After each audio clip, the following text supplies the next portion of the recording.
It's time for another Second Sight film release. This time it's 2016's The Nice Guys, one of my favourite films this century. Now, I've said many times on here, I love procedurals, I love detectives investigating, I love murder mysteries and films along that ilk. And The Nice Guys fits perfectly into that, giving me a pair of characters that are absolutely wonderful, a joy to spend time with, to give me a story that is really etched in a noir sensibility, but has this really strong sense of humour all the way through it, and a mystery that I really enjoy spending time with. And that's all imbued by these wonderful characters that live in this fantastic world. Dad, there's like whores here and stuff. Sweetheart, how many times have I told you, don't say and stuff. Just say, Dad, there are whores here. Set in a smoky, disco-soaked 1977, The Nice Guys follows two mismatched investigators. We have private detective and alcoholic Holland March, and we have Jackson Healy, a violent enforcer for hire. They team up to investigate the disappearance of a young woman tied to a conspiracy involving porn, politics, and the auto industry. What starts as a sleazy missing persons case spirals into a tangled web of murder, corruption, and 8mm films with a killer soundtrack, absurdist detours along the way. Idiot, you didn't know that? You fly everywhere, you don't even drive. What do you know? He's got a point there, Bumble. Yeah, whatever.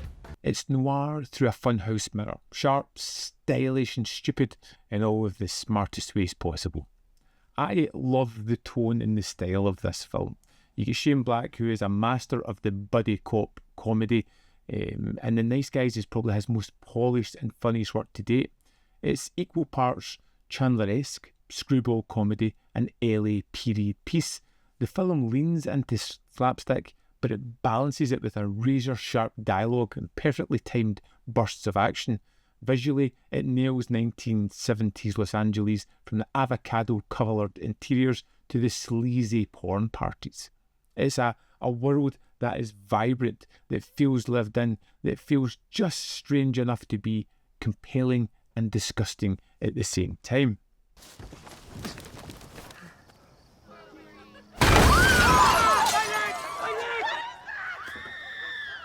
Run. Now, there is many things to talk about, and I would love to do an elongated video going into why I love this film, but it comes down to basically the characters, and in particular Ryan Gosling's comedic brilliance. He's known for his kind of stoic roles, but here he goes full Buster Keaton. His physical comedy, screams, pratfalls, drunken fooling is a revelation, and the toilet scene is probably the pinnacle of all that. It's wonderfully timed, executed, and every time I watch it, I just find it more and more funny.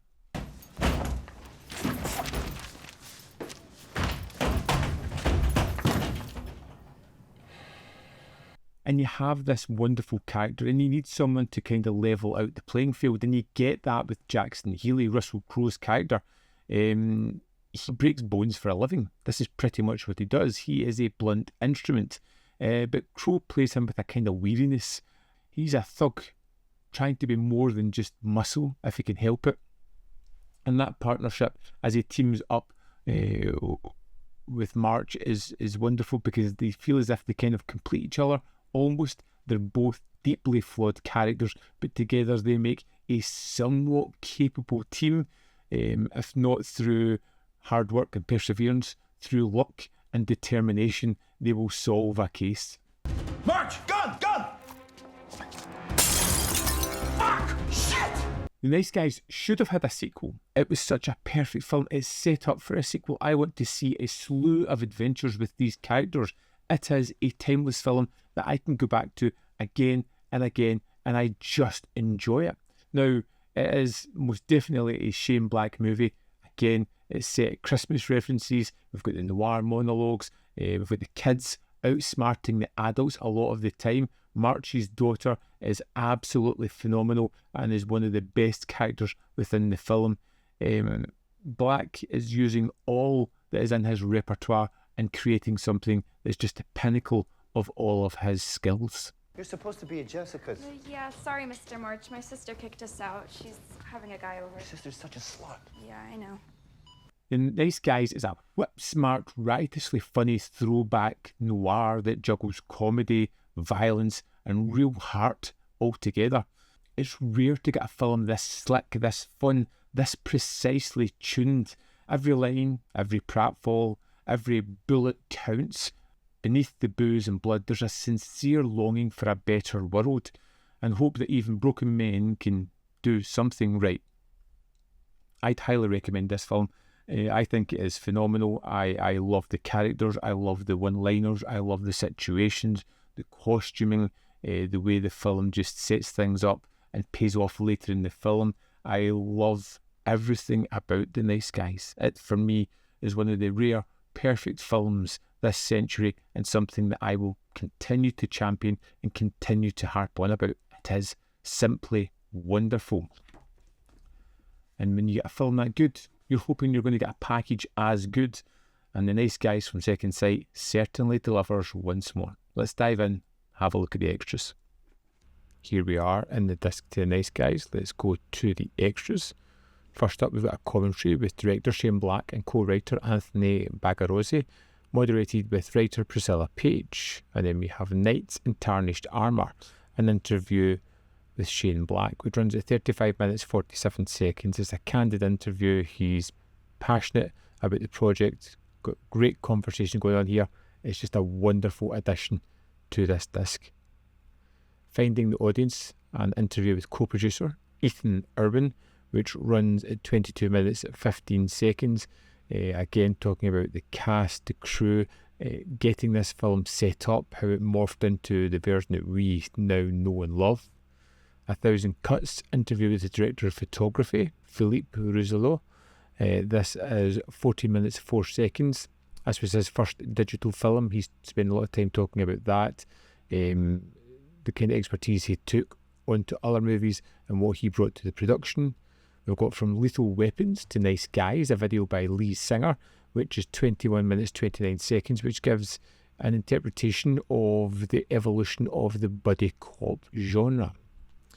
Always Bet on Black is an archival kind of making of at 5 minutes 24 seconds, as is Making the Nice Guys, Worst Detectives Ever, which is 6 minutes 14 seconds. Then we have Cast Interviews, which is 11 minutes 9 seconds, talking to various people. And we have the trailers, which is just over 5 minutes.